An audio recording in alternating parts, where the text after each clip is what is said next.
안녕하세요. 반갑습니다. 뮤뮤입니다. 이번에 준비한 영상은요, 스케치업에서의 V-Ray 사용법을 준비했는데요.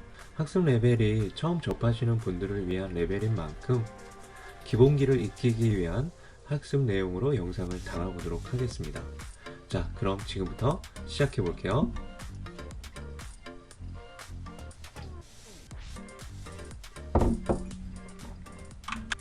학습을 진행하기에 앞서서 V-Ray 툴바부터 준비해 주셔야 하는데요.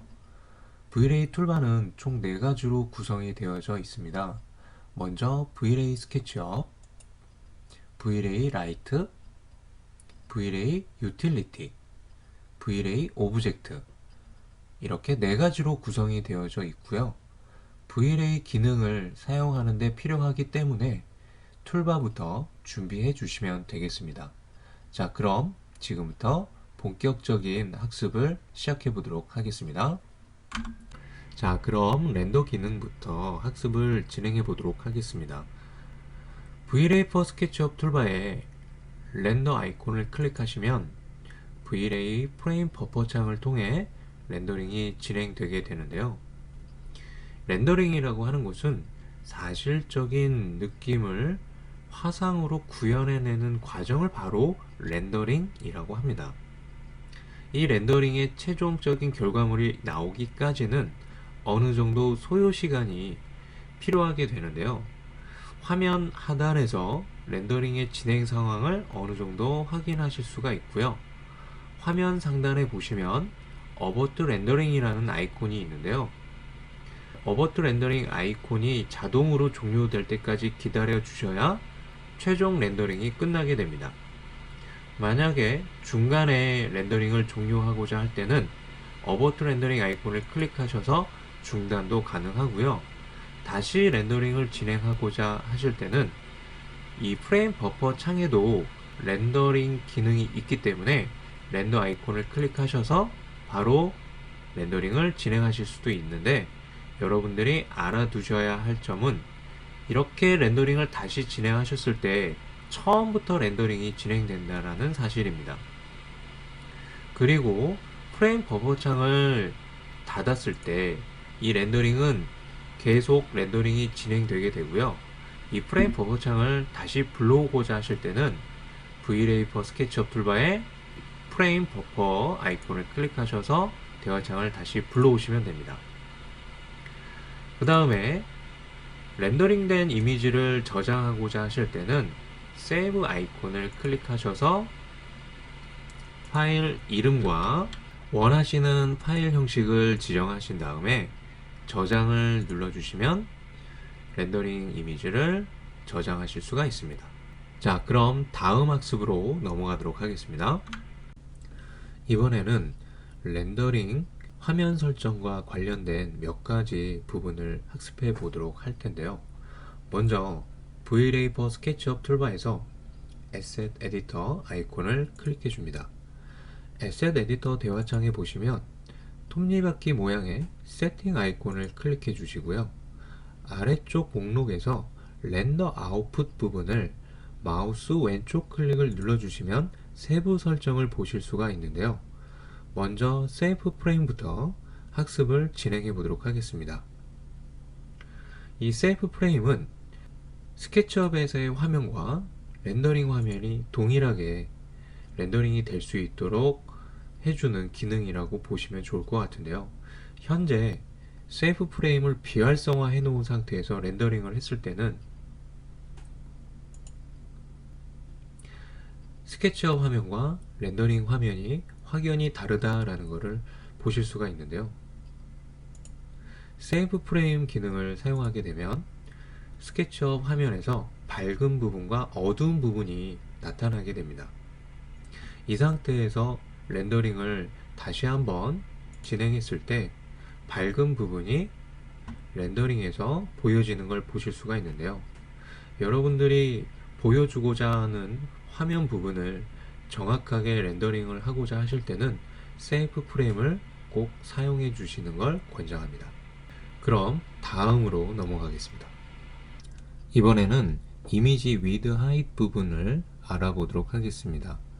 이 부분은 렌더링 화면 사이즈를 조정하는 부분으로 생각하시면 되고요. 화면에 보여지는 수치는 가로 수치와 세로 수치로 보시면 됩니다. 가로 수치를 변경하게 되면 세로 수치도 같이 변경되게 되고요. 세로 수치를 변경하게 되면 가로도 같이 변경되게 됩니다. 현재 보이는 이 수치의 단위는 픽셀 단위로 되어 있는 건데요. 가로 방향으로 800개, 세로 방향으로 450개의 픽셀을 갖춰서 하나의 화상이 렌더링이 되어지는 거죠. 자, 픽셀 수치를 10개로 조정을 해놓고 렌더링을 진행해 보겠습니다. 그럼 굉장히 작게 렌더링이 되어지는 걸 보실 수 있는데요. 화면을 보시면 한 칸이 1픽셀일 때 가로 방향으로는 10개의 픽셀이 사용이 되어지고요. 세로 방향으로는 6개의 픽셀이 사용이 되어지면서 하나의 이미지가 이 렌더링이 되어지는 걸 보실 수가 있습니다. 픽셀 값이 낮을수록 지금 보시는 것처럼 굉장히 선명도가 떨어지는 렌더링 화면을 보시게 되는 거고요. 픽셀 값을 높이게 되면 그만큼 선명한 이미지를 렌더링 하실 수가 있는 겁니다.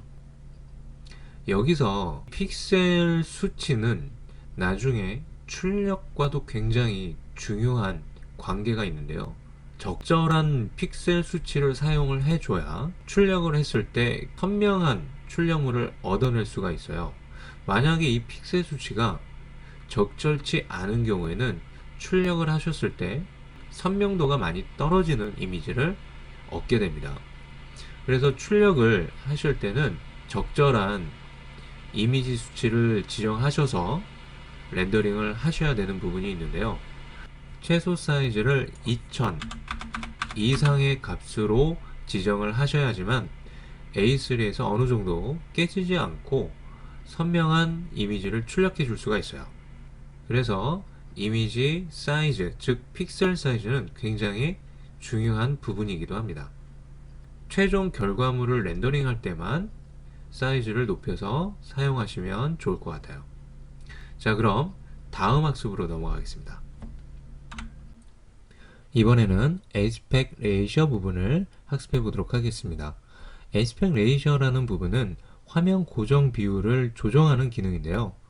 마우스 왼쪽 클릭을 눌러보시면 1대1, 4대3, 5대4, 4대5, 그 다음에 매치 뷰포트, 커스텀 등으로 구성이 되어져 있고요.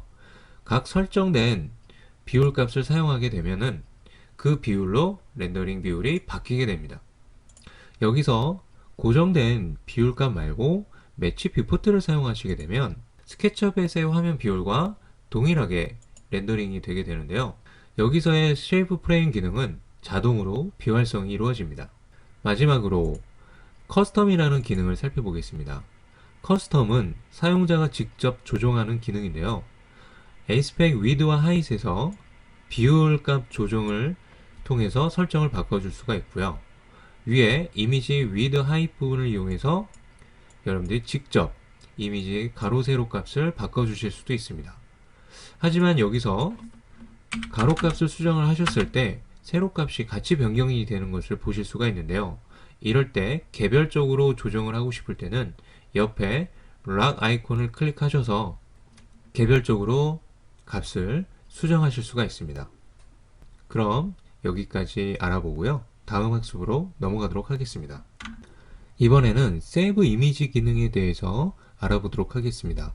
세이브 이미지 기능은 렌더링이 끝나고 나서 자동으로 저장해주는 기능인데요. 세이브 이미지 기능을 활성화시켜 주시면 아래 파일 패스 경로를 지정하실 수가 있습니다. 이 부분이 안 보이는 분들은 세이브 이미지 부분에 마우스 왼쪽 클릭을 눌러주시면 보기 모드를 조정해 주실 수가 있고요. 세이브 파일 아이콘을 클릭하셔서 파일 경로와 파일 이름 그리고 파일 형식을 지정하신 다음에 저장 버튼을 눌러 놓으시면 이와 같이 정보를 표시해 주게 됩니다. 이 상태에서 렌더링을 눌러주시면 렌더링이 다 끝나고 자동으로 여러분들이 지정한 경로로 저장이 되게 됩니다. 자, 다음 학습으로 넘어가겠습니다. 이번에는 엔바이러먼트 기능을 학습해 보도록 하겠습니다. 엔바이러먼트 기능은 스케치업에서의 배경 환경을 다루는 기능인데요.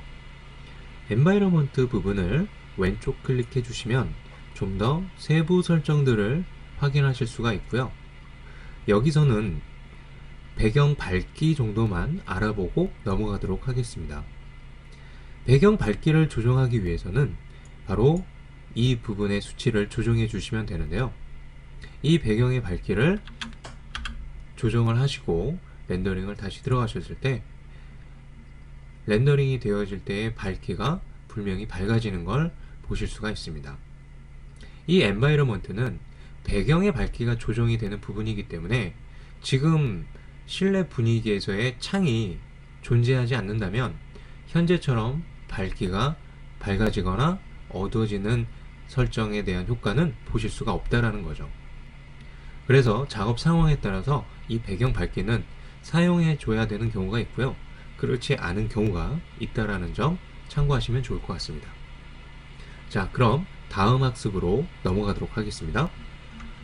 이번에는 마지막으로 퀄리티 설정을 살펴보도록 할 텐데요. 렌더 타이틀에서 아래쪽에 퀄리티 기능을 보실 수가 있고요. 이 퀄리티는 렌더링을 진행하기 전 상태에서 조정을 먼저 해 주시고 렌더링을 진행을 해 주셔야 하고요. 이 품질은 최하 품질과 최상위 품질이 설정이 되어 있는데 중간의 설정까지 모두 합해서 총 6가지의 구성으로 되어져 있습니다. 각각의 품질 상태를 비교하면서 한번 알아보도록 할게요. 먼저 로우 품질로 되어 있을 때의 화면은 굉장히 노이즈가 많이 껴있게 되는데요. 미디엄은 그거보다 좀 더 선명한 이미지, 하이 퀄리티는 좀 더 선명한 이미지가 나오게 됩니다. 자, 좀 더 화면을 확대해서 한번 비교를 해볼게요. 현재가 하이 퀄리티의 렌더링 이미지고요. 두 번째는 미디엄 상태이고요. 세 번째는 로우 퀄리티의 상태입니다. 굉장히 지저분한 것을 확인하실 수가 있죠. 여기서 여러분들이 어떤 상황에서 렌더링을 해야 되는지를 판단하셨을 때 물론 당연히 하이 퀄리티가 좋아 보이실 거예요.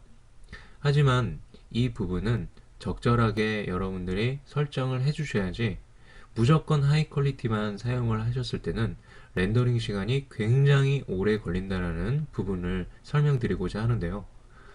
먼저 로우 같은 경우는 800 해상도로 했을 때 16초가 걸리고요. 미디엄 같은 경우는 37초 정도가 걸립니다. 하이 퀄리티 같은 경우에는 한 5분 17초 정도가 걸리는 걸 볼 수가 있었는데요. 물론 컴퓨터 사양에 따라서 차이점은 존재하고요. 기본 같은 컴퓨터에서 렌더링을 했을 때 이제 비교를 본다면 미디엄 같은 경우는 로우의 2배 이상의 렌더링 시간차가 나고요. 하이 퀄리티 같은 경우는 로우의 20배 가까운 렌더링 속도 차이를 보이게 됩니다. 그렇기 때문에 이 각각의 이제 렌더링 품질을 설정을 하실 때는 테스트 렌더링을 하실 때는 로우 정도에서 진행을 하시고 최종 결과물 품질을 적용하실 때는 하이 플러스는 너무 높기 때문에 시간이 너무 오래 걸립니다. 그래서 미디엄 플러스나 하이 정도를 사용해 주시는 걸 권장하면서 이번 수업 내용을 마무리하도록 하겠습니다. 다음 학습 시간 때 또 뵙도록 하고요. 이번 학습 연습 많이 하셔서 다음 학습에서 만나 뵙도록 하겠습니다. 수고하셨습니다.